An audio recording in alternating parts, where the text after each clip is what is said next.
Querido, abre a tua Bíblia aí, em Hebreus capítulo 4. Eu quero desafiar você a, junto comigo, vencermos nessa noite essa grande dificuldade de vivermos na teoria, diante de uma proposta de Deus, mas na prática, como disse a Creu hoje, quando ela ouviu o título da mensagem, ela falou assim: essa mensagem é para mim, né, Creu? Eu falei: é para todos nós, irmãos. Olha que coisa tremenda está escrito, e eu quero que você deixe a sua Bíblia aberta em Hebreus capítulo 4. Hebreus capítulo 4.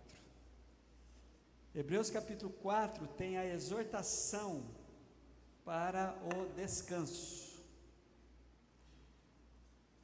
E o versículo que eu separei é exatamente o versículo de número 1, que diz assim: visto que nos foi deixada a promessa de entrarmos no descanso de Deus, que nenhum de vocês pense que falhou. Hebreus capítulo 4, na versão da NVI, que eu separei, que é a que eu mais gostei, foi essa. Quando Jesus estava andando aqui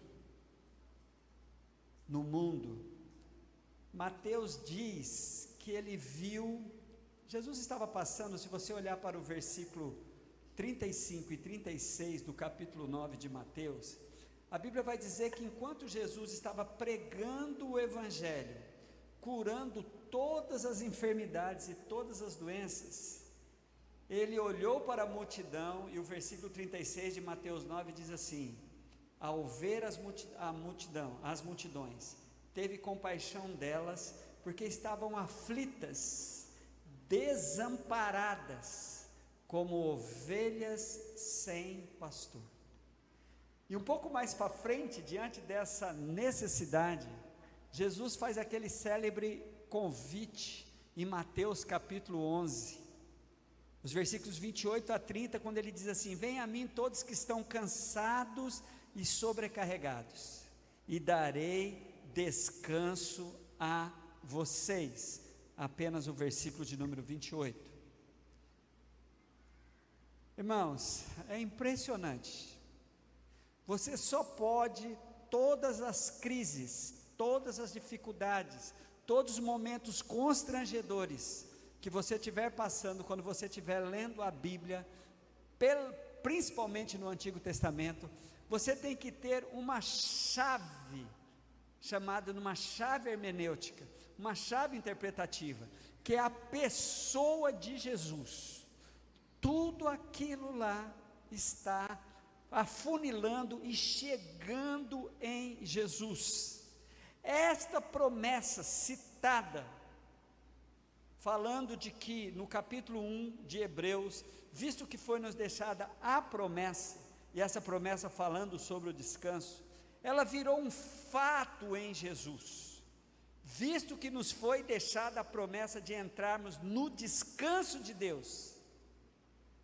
Isso virou um fato em Cristo Jesus, porque nós estamos vivendo aqui o sobrenatural mais natural que são as consequências da vinda de Cristo e do estabelecimento da nova aliança e do novo pacto e a chegada do Novo Testamento. Nós estamos vivendo, isso é sobrenatural, mas é muito natural. O Evangelho, ele é natural porque nós estamos aqui sendo impactados com ele, e ele é sobrenatural, porque nós temos que encarar isso de maneira sobrenatural. E há essa sensação que o escritor de Hebreus nos dá, quando ele fala assim, e nenhum de vocês pense que falhou, porque essa história de viver o sobrenatural de maneira natural, a gente sofre muito, aqueles que estão buscando com sinceridade viver o Evangelho. E a Bíblia diz que esse sobrenatural, que é natural, está aí no versículo 2: pois as boas novas foram pregadas também a nós, tanto quanto a eles, mas a mensagem que eles ouviram de nada lhes valeu, porque não foi acompanhado de fé. Irmãos, esse é o grande desafio. É preciso crer. É preciso crer. Esta vai ser a nossa parte. Versículo de número 3 vai dizer: pois nós, os que cremos. É interessante que a Bíblia não fala nós que devemos crer. A Bíblia faz uma referência a nós, dizendo que nós cremos. E sabe por que nós cremos? Porque estamos aqui, irmãos. Porque estamos querendo ouvir esse Evangelho. Porque não desistimos de ouvir a palavra. A gente tem dúvidas sobre a prática dela, mas eu não desisti ainda de beber dessa água e de comer desse pão. Por isso é que a Bíblia trata-nos assim: pois nós, os que cremos, sim, nós cremos, não tenha dúvida de que você creu. Nós o que cremos, o que aconteceu? Nós o que cremos é que entramos naquele descanso, conforme Deus disse. E Deus diz no versículo de número 3: assim jurei na minha ira. Deus bravo com o povo, Deus irado com o povo do Antigo Testamento, Deus irado com os descrentes, esses jamais entrarão no meu descanso. Apesar de tudo estar pronto, a Bíblia diz assim, embora as suas obras estivessem concluídas desde a criação do mundo, Deus disse, está tudo pronto, mas as pessoas não querem. As pessoas não querem viver uma outra vida, não querem entrar nesse descanso. Aí sabe o que Deus faz? Olha como é que Deus é maravilhoso. O Deus que não precisa, descansou para que nós descansássemos. Há uma expressão aqui que a teologia chama de antropopatismo. O que é antropopatismo? Atribuir sentimentos humanos, comportamentos humanos a Deus. A linguagem antropopática nos traz a informação do versículo 7, versículo 4, de um Deus todo-poderoso descansando. Olha só: pois em certo lugar ele falou sobre o sétimo dia, nestas palavras: no sétimo dia Deus descansou de toda a obra que realizava. Então o Deus didaticamente fala assim: gente, olha para mim, o Todo-Poderoso, eu descansei, vocês precisam descansar. É uma pena que a incompreensão dos atos de Deus, do livramento de Deus, do descanso de Deus, faz com que as pessoas usem o descanso de Deus, liberado por Deus, para cansar as pessoas e cansar a si mesmo. Por que eu estou dizendo isso? Porque reagiram de maneira errada e não quiseram entrar. E a Bíblia vai dizer assim, e de novo, versículo 5, na passagem citada há pouco diz: jamais entrarão no meu descanso. Aí, ele vai falar de você, vai falar de mim, no versículo de número 6, portanto resta entrar alguns naquele descanso. Aqueles a quem anteriormente as boas novas foram pregadas, não entraram por causa da desobediência. Desobedecer cansa, irmãos. Desobedecer traz fardos. E aquele povo não entrou no descanso porque decidiram não obedecer. Só para vocês terem uma ideia, eles foram por um caminho muito, muito complicado. E nós temos a tendência de ir pelo mesmo caminho. Olha o que Jesus fez. Jesus pega toda a Bíblia, até a que não havia sido escrito ainda, porque quando ele disse isso, e resume toda a Bíblia em 2 mandamentos. Sabe o que os judeus fizeram? Sabe o que os fariseus fizeram? Pegaram os 10 mandamentos e transformaram eles em 613 mandamentos. Olha só a loucura, olha como é contrário. O que Jesus fez, resumiu tudo em 2. O que a religião fez? Religião judaica, a lei do Antigo Testamento, pegou e transformou, conseguiu criar 613 mandamentos, irmãos. Pegou o descanso e transformou em algo muito cansativo. E um dos detalhes é pegar o 7º dia e transformá-lo em um dogma, em uma ordem. E quando você lê esse texto aqui, irmãos, você vai ser muito claro de quem a Bíblia está dizendo aqui. A Bíblia está dizendo que o descanso é Jesus. A Bíblia está dizendo que o sétimo dia é Jesus. A Bíblia diz durante todas as suas páginas todas, que o Cordeiro é Jesus, que o caminho que era trilhado é Jesus, que aquele santuário lá, Jesus falou, ele estava falando do corpo dele, aquele santuário haveria de ser destruído e ser reconstruído em 3 dias. A Bíblia deixa bem claro que estava falando de Jesus. E agora chegou a nossa vez, sabe por quê? Porque olha o que diz o versículo 7, a nova aliança, o novo pacto, criou o que eu chamo de o hoje de Deus, o grande sábado de Deus, o grande descanso de Deus. Versículo de número 7, leia comigo. Por isso Deus estabeleceu outra vez um determinado dia chamado, não mais sábado, mas chamado de hoje, o hoje de Deus. Esse hoje começou no dia da ressurreição de Cristo, e esse hoje de Deus vai terminar no dia da segunda volta de Cristo. E a Bíblia continua dizendo, ao declarar, chamando hoje, ao declarar muito tempo depois, por meio de Davi, de acordo com o que fora dito antes, se hoje, Davi já falava desse hoje de Deus, se hoje vocês ouvirem a sua voz, não endureça os vossos corações. Irmãos, o hoje de Deus começou. Ele começou exatamente em Cristo Jesus, porque toda a história, e a Bíblia faz questão de mostrar isso. Qual era a expectativa? Quando entrarmos na terra prometida, então entraremos no descanso de Deus. Mas não dá para descansar sem ter a fé queimando no seu coração, uma fé que faz com que você seja capaz de cumprir a expectativa de Deus, que é obedecê-lo. E pasme, a obediência não são de 613 ordenanças, a obediência de você assumir em quem você está, a obediência de você descansar no Senhor, e confiar piamente nele, que tudo ele está fazendo. Olha o que a Bíblia diz, versículo de número 8, porque se Josué tivesse dado descanso, Deus não teria falado posteriormente a respeito de outro dia. Assim, ainda resta um descanso sabático para o povo de Deus. Que descanso é esse, irmãos? Um dia? Não, não é um dia. O que resta é assumirmos, esse descanso sabático é Jesus.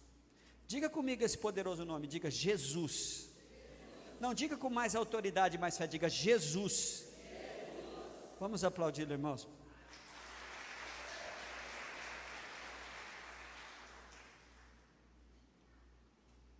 Aí, queridos, olha só. Lembra do Deus que não precisava descansar, mas por causa de mim e de você, no 7º dia, Ele decidiu revelar que Ele descansou? Pois bem, esse Deus vem com essa palavra aqui, ó, versículo de número 10, pois todo aquele que entra no descanso de Deus, também descansa das suas obras, como Deus descansou das suas. Está tudo certo, está tudo resolvido, Deus não mexeu mais em nada. E que obras são essas, irmãos? Irmãos, até comentei esse versículo com o Kleber, quando estávamos conversando lá em casa. Para mim é um dos versículos mais comprometedores que tem.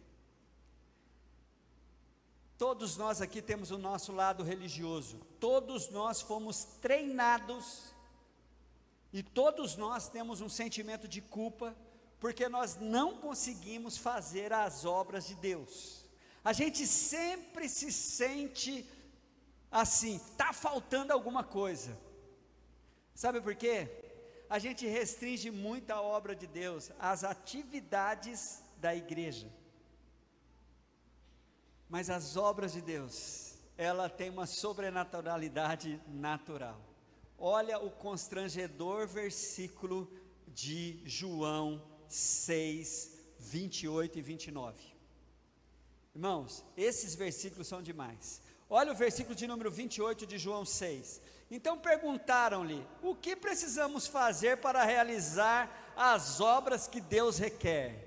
Ai de nós se essa resposta não fosse dada por Jesus, se fosse dada por mim, se fosse dada por qualquer líder aqui, se fosse dada por qualquer pessoa que diz que conhece a palavra de Deus, sabe o que faríamos? Sabe o que faríamos? Daríamos um monte de tarefas para essas pessoas cumprirem, para elas fazerem a obra de Deus. Agora vem Jesus, olha como Jesus é constrangedor, gente. Ele deixa a gente assim diante dessa possibilidade. Que doideira é essa? Jesus responde: a obra de Deus é esta: crê naquele que Ele enviou. Irmãos, não é muito doido? É só isso. É só isso. É só isso. E fique com isso. E digira isso. E busque revelação do Espírito Santo nisso. Sabe por quê? Porque foi isso que Jesus disse. A obra de Deus é essa: que creiam em mim. Que creiam. Agora, quais são os efeitos colaterais dessa fé? Quem crê em Jesus pode ter certeza, tudo que você vai precisar fazer para confirmar essa sua crença, através do Espírito Santo de Deus, Ele vai te capacitar e Ele vai te ordenar a fazer. E não tem nenhum pastor, nenhuma religião que pode se meter no meio disso. Eu vou chegar com a minha listinha, o líder de aprisco vai chegar com a lista dele, cada um vamos chegar com a nossa, mas quando chega em Jesus, Ele deixa a gente diante disso.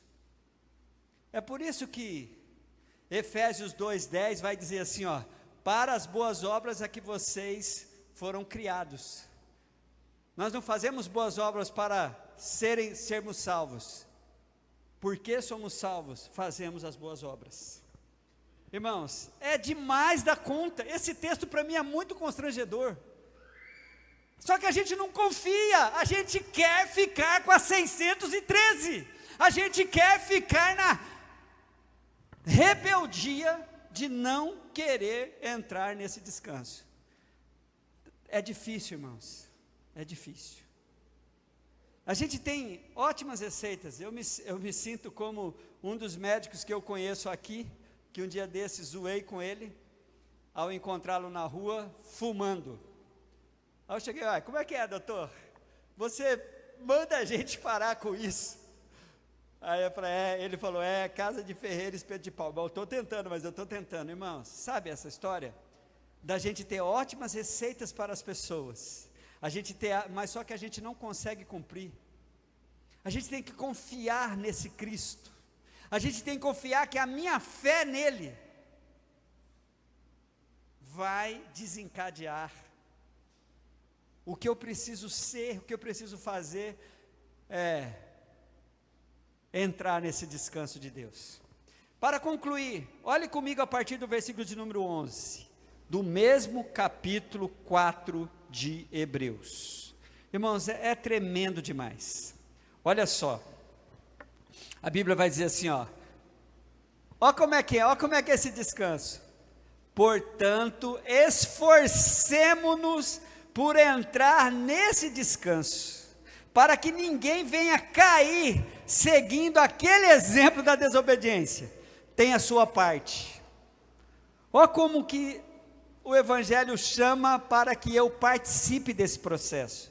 Não é um estralar de dedo, não é Deus pegando e me comandando, não. Eu preciso me esforçar, eu preciso querer isso, eu preciso buscar isso a partir de agora, com todas as minhas forças. Eu preciso não duvidar, eu preciso, irmãos, entrar e querer entrar e fazer.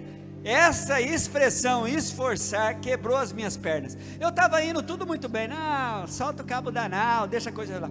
De repente vem o versículo 11, ei, esforça. Você precisa tomar algumas atitudes. Você já está acostumadinho a dar as receitas, você já está acostumado a se sentir o pior das pessoas, você está acostumado a não achar que, você está acostumado a achar que falhou. Não, pare aí, pare aí. Pare aí. Você vai ter que ficar com esta próxima palavra e deixar esta palavra fazer a obra em você. Portanto, esforcemo-nos por entrar nesse descanso, para que ninguém venha cair seguindo aquele exemplo da desobediência. Qual é o exemplo da desobediência? O povo que não conseguiu descansar em Cristo. O povo que pegou o descanso e transformou em um grande fardo, 613 mandamentos. O povo que pegou um dia e usa esse dia para condenar as pessoas. Não, esse dia de descanso é Jesus. Não é o 7º dia do nosso calendário, porque é o calendário todo pitimbado aí, foi um papa que inventou esse calendário.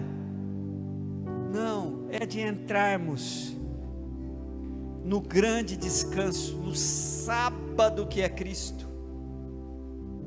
Aí, eu vou me esforçar, mas eu vou deixar que o Espírito faça a obra. Olha o que a Bíblia diz, irmãos. Versículo 12: pois a palavra de Deus é viva e eficaz, é mais afiada de qualquer espada de 2 gumes. Como eu peço para ela penetrar em cada um de nós. Ela penetra até o ponto de dividir a alma do espírito, juntas e medulas, e julga os pensamentos e as intenções do coração. É por isso que eu desafio você, inclusive quem já leu a Bíblia aí, manda no privado para mim, que eu vou preparar o seu certificado. Leu a Bíblia durante esse ano. Irmãos, nós precisamos, quando abrirmos esta palavra aqui, entender que eu estou num momento sobrenatural. Eu estou sendo penetrado pela espada de 2 gumes. A Bíblia está me colocando diante dessa possibilidade, que eu vou terminar o texto aqui. A Bíblia vai dizer assim, ó: nada em toda a criação está oculto aos olhos de Deus. A sua crise, o seu cansaço, a sua dor não está oculta aos olhos de Deus. Tudo está descoberto e exposto diante dos olhos daqueles que havemos de prestar contas. Irmãos, nós vamos prestar conta, e eu até sei qual vai ser o assunto. Ei, porque você não descansou em mim? Porque você tentou com as suas próprias forças? Por que você não confiou no que estava escrito? Você está cansado, você está sobrecarregado, eu te chamei, vinde a mim. Você que está cansado, eu vou te aliviar. Eu acho impressionante isso aqui, que Deus, depois de falar de tanto livramento, Ele fala assim, ó, nós vamos prestar contas. Nós vamos prestar contas por não havermos descansado. Aí vem de novo, irmãos, o capítulo acaba do jeito que eu preciso que acabe, do jeito que eu e você precisamos que acabe, na pessoa de Jesus Cristo. Olha o versículo 14: portanto, visto que temos um grande sumo sacerdote, que adentrou os céus, Jesus, o Filho de Deus, apeguemo-nos com toda firmeza à fé que professamos, pois nós não temos um sumo sacerdote que não possa compadecer das nossas fraquezas, mas sim alguém que, como nós, passou por todo tipo de tentação, inclusive a de não descansar. Jesus algumas vezes precisou tomar algumas atitudes, irmãos, porque ele estava cansado, e ele foi lá e descansou. Ele dormiu no barco, lembra?